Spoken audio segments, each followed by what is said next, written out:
আমিনুলের নেতৃত্বে অল্প কয়েকজন লোক নিয়ে বিভিন্ন জায়গায় প্রোগ্রাম করত। এই জুলাই ৩৬ আন্দোলনের দাবিদার অনেকে বলে, আমরা দেখতে পেয়েছি সেদিন ওই বাইতুল মোকাররম থেকে মিছিল শুরু হওয়ার আগে জাহিদের সামনে নেতৃত্বে মিছিল নিয়ে সেদিন শাহবাগ ঢাকা বিশ্ববিদ্যালয়ে গিয়েছিল, কিন্তু তখন অনেকেই ছিল না। এই ছোট্ট ছোট্ট সংগঠনগুলো সেদিন এই প্রেসিডেন্ট শেখ হাসিনাকে পতনের জন্য, এই প্রেসিডেন্ট শেখ হাসিনাকে এদেশ তাড়ানোর জন্য সেদিন আন্দোলন সংগ্রামের ভূমিকা রেখেছিল। আজকে অনেকেই দাবি বলে, অনেকেই বলে ভাই জুলাই আমরা করেছি। আমি বলবো ভাই জুলাই এই দেশে 14 কোটি লোক করেছে, এখন 1.5 কোটি লোক জুলাই আন্দোলনে অংশগ্রহণ করে না। 14 কোটি লোকের অবদান আছে দেশে জুলাই আন্দোলনে।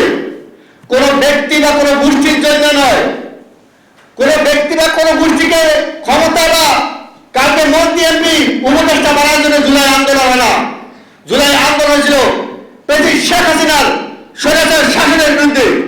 জুলাই আন্দোলন হয়েছিল ওই প্রশাসন পুলিশের বিরুদ্ধে। জুলাই আন্দোলন হয়েছিল তৎকালে আমাদের গণতন্ত্র পূর্ণ উদ্ধার পাওয়ার জন্য। কিন্তু সেই জন্য উদ্ধার আমরা আশা করব বর্তমান প্রধানমন্ত্রী, বিএনপি চেয়ারম্যান, তরুণদের আয়কর জনাব তারেক রহমানের সেই গণতন্ত্রের দিকে আস্তে আস্তে দেশটাকে আগিয়ে নিয়ে যাচ্ছে। আমরা দেখতে পেরেছি ইতি শীঘ্রই উনি বিগত আন্দোলন সংগ্রামে যে নেতৃত্ব দিয়েছে, যে ভূমিকা রেখেছে, ঠিক একই ভূমিকা রাখছে বাংলাদেশ পূর্ণ ঘটনা উদ্ধার করার জন্য। আপনারা দেখতে পেয়েছেন গত প্রধানমন্ত্রী রাষ্ট্রপতিরা যে পরিমাণ প্রটোকল নিয়ে রাষ্ট্র পরিচালনা করেছে, আসা যাওয়া করতে 1 ঘন্টা 1.5 ঘন্টা রাস্তা বন্ধ করে দিয়ে, কিন্তু বর্তমান প্রধানমন্ত্রী তারেক রহমান সাধারণ মানুষের সাথে সিগন্যাল মেনে রাস্তা পারাপার করছে। এটার নামে কিন্তু গণতন্ত্রের একটি অংশ। এখান থেকে কিন্তু গণতন্ত্রের কিছুটা আমরা দেখতে পেরেছি।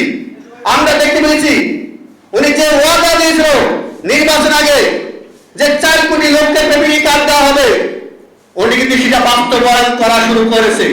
এটি শীঘ্রই 2 লক্ষ 8 লোককে উনি অলরেডি ফ্যামিলি কার্ড দেওয়া হয়েছে।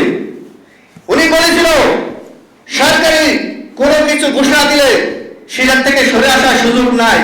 আমরা সেটা কিন্তু দেখতে পেয়েছি। কিন্তু ইতিহাসে আমি সেটার সাথে দাবিও করবো মাননীয় প্রধানমন্ত্রী দেশনায়ক তারেক রহমান, যারা গত 17 বছর নির্যাতিত নিপীড়িত দলের ভিত্তিতে জীবন যৌবন শেষ করেছে এই দলের জন্য, তাদের দিকে আপনি খেয়াল রাখবেন। কারণ তারা হারাইছে ফ্যামিলি, তারা হারাইছে তাদের সবাই, তারা হারাইছে তাদের যৌবন কাল। এই যৌবন কালটা কিন্তু রাষ্ট্রের কেউ ফেরত দিতে পারবেন না। অর্থাৎ সেই সমস্ত কর্মীর দিকে আপনি খেয়াল রাখতে হবে। যদি এই খেয়াল না রাখতে পারেন, যদি খেয়ালটা ভুলে যান আপনার, তাহলে এই কর্মীগুলো দুঃখে দুঃখে কিন্তু মৃত্যুর দিকে চলে যাবে। কারণ এই কর্মীগুলো 17 বছর যে জুলুম অত্যাচার নিপীড়িত হয়েছিল প্রেসিডেন্ট শেখ হাসিনার প্রশাসনের হাতে, তারা কিন্তু এখন আপনার দিকে তাকিয়ে আছে। তাদের কিন্তু একটি চাওয়া, তাদের সাথে আপনি মিটিং করেন, তাদেরকে নিয়ে আপনি বসেন, তাদেরকে নিয়ে আপনি একটি সান্ত্বনা দেন। কিন্তু আমরা আশা করবো অতি শীঘ্রই প্রধানমন্ত্রী যেন বিশেষ অনেক ব্যস্ততার কারণে নিচ্ছে না বা দিতে পারছেন না, আমরা আশা করব মাননীয় প্রধানমন্ত্রী অতি শীঘ্রই তৃণমূল পর্যায়ের কর্মীদেরকে নিয়ে উনি বিশাল একটি আলোচনা বা মিটিং করবে। সেই মিটিংটা যদি হয় মাঠ পর্যায়ের কর্মীদেরকে নিয়ে এবং ত্যাগীদেরকে নিয়ে, তাহলে আশা করবো বিএনপি আগামী দিনে শক্তিশালী থাকবে, বিএনপি শক্তিশালী হবে, রাষ্ট্রটা শক্তিশালী হবে, রাষ্ট্রের বর্তমান সরকার শক্তিশালী হবে। যদি আবারও তৃণমূল পর্যায়ে যদি ত্যাগীরা বাদ পড়ে যায়, ত্যাগীরা যদি সে আবারও বঞ্চিত হয়, যদি নতুনরা আবারও 5 তারিখে পরে ইতি শীঘ্রই আমি বিভিন্ন জায়গায় দেখতেছি 5 তারিখে পরে কিছু নেতা কর্মীরা ইতি শীঘ্রই বিভিন্ন জায়গায় বিভিন্ন অপকর্ম দিয়ে দলের বদনাম করতে আছে, তাদের কাছ থেকে সাবধান হতে হবে। এদেরকে চিহ্নিত করতে হবে।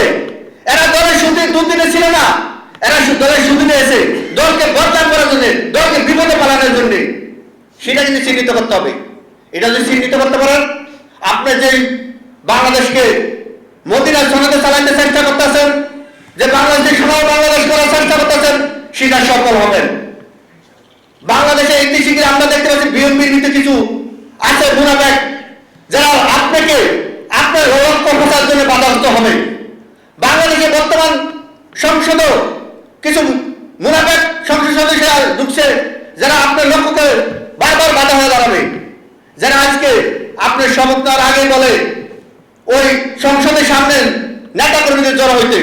আমি সাবধান করে দিতে চাই, সাথে দাঁড়াব আপনার কোথায় ছিলেন, আপনি কোন জায়গায় আন্দোলন করেছেন আমরা কিন্তু জানি, আমি কিন্তু রাজপথের আমি জানি।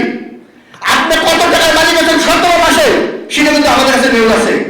বলে যাবেন না তারেক রহমান বা বিএনপির বিরুদ্ধে বা বর্তমান বিএনপি সরকারের বিরুদ্ধে যদি জাতীয় সংসদের সামনে কোন রকম আন্দোলন বা কোন রকম বেদবি করা শুরু করেন, তাহলে বিএনপির নেতা কর্মীরা ঘরে বসে থাকবে না, আপনাকে জবাব দেওয়ার জন্য বিএনপির নেতা কর্মীরা রাজপথে নেমে আসবে। আমি বলে দিতে চাই হাসপাতকে, তুমি এবার কতটুকু আন্দোলন করছো আমরা জানি।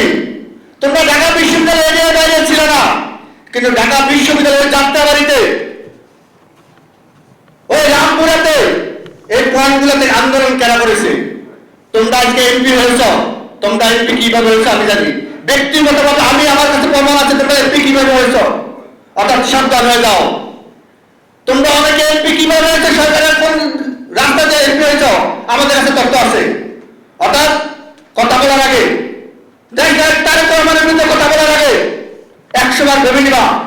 তারেক রহমান এই দেশের 18 কোটি লোকের জনপ্রতিনিধি, তারেক রহমান 212 আসনের এমপিদের প্রতিনিধি। তুমি সেই হিসাবে হিসাব করে কথা বলবা। তোমরা যে আসন নিয়ে আসছ, তোমরা কেমনে হচ্ছ, কেমনে ঘুরে আসছ, কোন জায়গাতে কেমনে বিদায় হয়েছ, তত কিন্তু অনেকে জানে। অর্থাৎ কথা বাড়াইতে চাই না। যদি আপনারা আগামী দিনে সরকারকে দেশ গণতন্ত্র রক্ষা করতে, দেশকে উন্নয়ন করতে, বেশিরভাগকে এই দেশে যে বেশিরভাগ আছে বেশিরভাগকে শেষ করতে হলে সবাইকে জাতীয় ঐক্যের প্রয়োজন। বারবার আমাদের দেশ তারেক রহমান জাতীয় ঐক্যের প্রয়োজন, এবং সেটা কিন্তু বারবার বলছে। এখন ওটা যদি আপনার মেনে না নিতে পারেন, আপনারা যদি তারেক রহমান বা বিএনপির বিরুদ্ধে ষড়যন্ত্র করেন, তাহলে কিন্তু বিএনপির নেতা কর্মীরা রাজপথে নেমে আসবে, সেই ষড়যন্ত্র দাঁত ভাঙা জবাব দেবে। আগামী দিনে সকল নেতা কর্মীদেরকে ঐক্যবদ্ধ আসার জন্য এবং জাতীয় বেগম খালেদা জিয়ার সেই দেখানো পথকে অনুসরণ করার জন্য, তারেক শহীদ প্রেসিডেন্ট রাষ্ট্রপতির দেখানো পথকে অনুসরণ করার জন্য আমাদের সবাইকে আহ্বান জানিয়ে আমি আমার বক্তব্য শেষ করছি। বাংলাদেশ জিন্দাবাদ, বাংলাদেশ জাতীয় দল জিন্দাবাদ, বাংলাদেশ বিপ্লবী দল জিন্দাবাদ, বাংলাদেশ ছাত্র জনতা নাগরিক ঐক্য পরিষদ জিন্দাবাদ। সবাইকে ধন্যবাদ। আসসালামু আলাইকুম রহমতুল্লাহ।